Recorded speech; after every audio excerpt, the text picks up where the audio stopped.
তৃণমূল প্রার্থী ভোটের প্রচারে বেরিয়ে তৈরি করলেন আখের গুড়। লোকসভা নির্বাচনের দিন ঘোষণা ইতিমধ্যেই হয়েছে।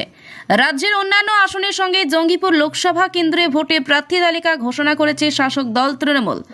বিদায়ী সাংসদ খলিলুর রহমানের ওপরেই আস্থা রেখেছে শাসক দল তৃণমূল কংগ্রেস। তবে নির্বাচনের দিন ঘোষণার পরেই ভোটের নির্বাচনী প্রচার করলেন খড়গ্রাম বিধানসভা এলাকায় লোকসভা তৃণমূল প্রার্থী খলিলুর রহমান। তিনি খড়গ্রাম ব্লকের বালিয়া গ্রাম পঞ্চায়েত এলাকায় ভোটের নির্বাচনী প্রচারে গিয়ে তৈরি করলেন আখের গুড়।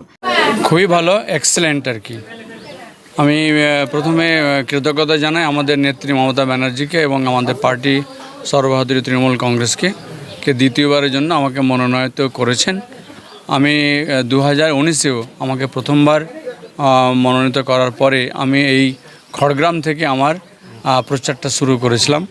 আমি সেটা আমার স্মরণে রয়েছে এবং সেই স্মৃতিকে ফিরিয়ে নিয়ে এসে আমি আবারও সেই খড়গ্রামের বালিয়া থেকে আমি প্রচার আরম্ভ করলাম আর কি। বর্তমানে বসন্তকালে গরমের শুরুতেই তৈরি করা হচ্ছে আখের গুড়, আর সেই আখের গুড় তৈরি করতে সহযোগিতা করলেন তৃণমূল প্রার্থী খলিলুর রহমান। তৃণমূলের প্রার্থীকে সহযোগিতা করতে দেখা যায় খড়গ্রামের বিধায়ক আশিস মার্জিতকে। গরমের সময় আমাদের গ্রাম বাংলায় আখের চাষ হয়। আখের চাষ হওয়ার ফলে আখের রস থেকে যে গুড় তৈরি হয়, সেই গুড় তৈরির কাজে এমপি সাহেব আজ হাত লাগালেন। সত্যিই ভালো লাগছে, উনি এইভাবে জনসংযোগ করছেন, সাধারণ মানুষের সঙ্গে মিশে যাচ্ছেন। সত্যিই এটা খুব আনন্দের এবং গর্বের। ভোটে নির্বাচনী প্রচারে ঝড় তুলেছেন ইতিমধ্যেই তৃণমূল কংগ্রেস। একদা বিড়ি শিল্পপতি খলিলুর 2019 সালে প্রথম রাজনীতির ময়দানে পা রাখেন। তারপরেই প্রথম তিনি সংসদ নির্বাচিত হন শাসক দল তৃণমূল কংগ্রেসের টিকিটে। ভোটের নির্বাচনী বৈতরণী পার হতেই খড়গ্রাম বিধানসভা এলাকা দিয়ে তিনি প্রথম নির্বাচনী প্রচার শুরু করেন। খড়গ্রাম ব্লকের বালিয়া গ্রাম পঞ্চায়েতের অধীনে ধামালিপাড়া, কেশবপুর, রায়পুর, শেখপাড়া এলাকায় সাধারণ মানুষের কাছে গিয়ে ভোট প্রার্থনা করেন খলিলুর রহমান। আর তখনই গরম ফুটন্ত আগুনের তাপে আখের গুড় তৈরি করতে দেখা যায় তাকে। তবে জনসংযোগে তাকে অন্য ভূমিকায় পেয়ে বেশ খুশি প্রকাশ করেছেন সকলেই।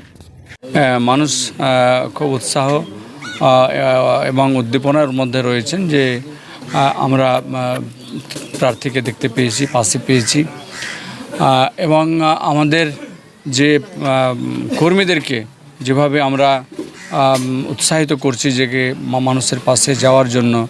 আমাদের রাজ্যের সরকারের যে একবারে শিশুর জন্ম থেকে মানুষের শেষ দিন পর্যন্ত যে সমস্ত উন্নয়ন রয়েছে, সেগুলো মানুষ বাড়িতে বাড়িতে গিয়ে তার প্রচারের মধ্যে থাকবে।